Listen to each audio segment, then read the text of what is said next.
He likes to be a party planner, and I like to watch people, to entertain them and watch them enjoy themselves, have a nice weekend. Just make sure that, I don't know how to say it, just really enjoy watching them enjoy their weekend.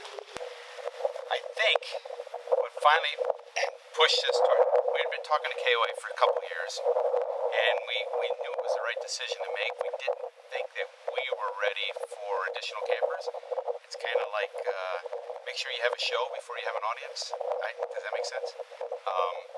And then we traveled to RVAC and to the conferences, and we stayed at a couple other parks that weren't KOA, and they just didn't meet the criteria that we thought they should have. And when we stayed at the KOA parks, they were all nice, and I just felt like we wanted to be a part of the professional group of owners, of campground owners, that people could expect a good experience. It's just pulling into a family-owned business that you didn't know what you were going to get. That makes sense the way I said? Yeah. I mean, we knew that this was the professional.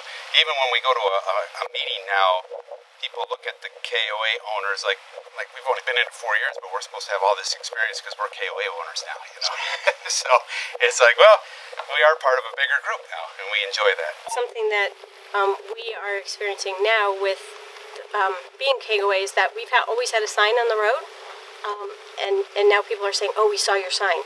Well, our sign has always been there. It's just yellow now, and it makes them come in because they realize, or they have confidence in the KOA sign versus a mom and pop campground that they're not really sure what they're going to get after they drive down this long dirt road.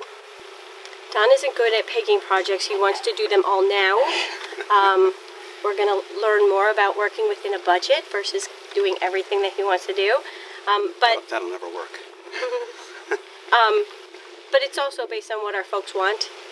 This chapel that we're on right now was built because my daughter was getting married, and she wanted to get married at the park somewhere different than her brother had gotten married. So Tom decided we were building a chapel. And then the cabins, we knew we were going to do that. Our cabins, our rustic cabins that we had historically, were always full. And so we knew we needed to step it up one level. And when we went to both of the conventions, we saw these cabins and knew that was the next step. I would just say make sure it's something you really enjoy.